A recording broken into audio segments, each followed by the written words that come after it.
మాచిపత్రం పూజయామి. ఓం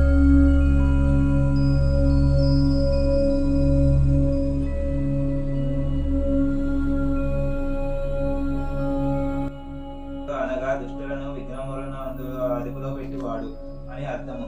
ఇతడు విద్యాది దేవతములకు రాయుటాను పద్ధతి ఆరంభించి దైవంగా పూజించబడుతున్నాడు. విఘ్నేశ్వరుడు పుట్టిక.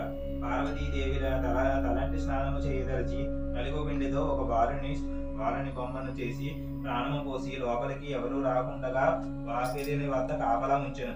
ఆమె కొరకు వచ్చిన శిశువుని ఆ బాలుడు ఆపెను. ఆమె కొరకు వచ్చిన శివుని ఆ బాలుడు ఆపెను. శివుడు కోపించి సోలమును ఆ బాలము శిరస్సును ఖండించెను.